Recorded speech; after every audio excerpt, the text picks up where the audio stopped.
Vapor pressure lowering is a property associated with ideal solutions. Let's take a look at an example here. Here we have a container. These two containers are at the same temperature. This one contains pure solvent, and this one contains a solution with a non-volatile solute. Let's pretend like, for the sake of argument, that the solvent here is water, and here we have a solution of sugar water. So sugar is our non-volatile solute. These two containers, like I said, are at the same temperature, and they were completely evacuated when the liquid was put in, so the only gas present is the vapor of the solvent. So we have water vapor here, and we have water liquid here, we have water vapor here, and we have water as the solvent in the solution here. And if you look at the pressure gauge up here, you can see that the pressure, which is the vapor pressure of the water, here is about 3, and the vapor pressure here is about 2. And so what we see from the evidence is that the vapor pressure of the solution is lower than the vapor pressure of the pure solvent. The question is why? Well, you have to remember that vapor pressure is an equilibrium condition, which means that the rate of the particles that are in the liquid phase going to the gas phase is equal to the rate of the particles in the gas phase going back to the liquid phase. In both cases, in the case of the solvent and in the case of the solution. Now, the fact that the vapor pressure is lower here tells us that there are fewer gas moles present at the equilibrium condition for the solution. So why is the free energy lower? Well, let's take a look at some data. Here's a sample of just pure solvent. Here's a solution with a non-volatile solute. You can assume this is water and say this is sugar water, because sugar would be an example of a non-volatile solute. When you put these two, the liquid versus the solution, in containers at the same temperature and measure the vapor pressure, you see that the vapor pressure here for the pure solvent is about 3, whereas in the solution it's about 2, so it's lower. Experiment after experiment shows the same result. The vapor pressure is lower. Why is that?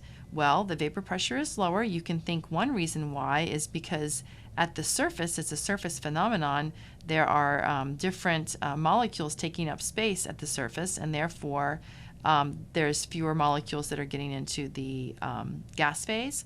Another way to think about it is the fact that the free energy is equal at the equilibrium condition, and so the free energy of the solution is lower, therefore the free energy of the gas phase would be lower as well. Nevertheless, it's a phenomenon that occurs repeatedly. Let's look at a phase diagram of solutions. Here we have a phase diagram, a line for a pure solvent versus the phase diagram lines for solution. This particular line here is the vapor pressure line, and you can see at any given temperature, here's a temperature, here is the vapor pressure of the solution, here is the vapor pressure of the pure solvent. The vapor pressure of the solution is lower all along the line.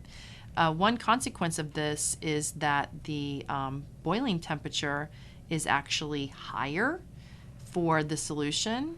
The solution boils at a higher temperature because you have to get it to a higher temperature to get it up to that 1 atmosphere pressure to get the vapor pressure up. So we see this all along the line. At any point in time, the solution vapor pressure is lower than the pure solvent. Raoults studied this phenomenon over and over again and came up with a law. This law applies to ideal solutions, and that is P equals X solvent P naught. What does this mean? P stands for the vapor pressure of the solution. P naught stands for the vapor pressure of the pure solvent, and X is the mole fraction,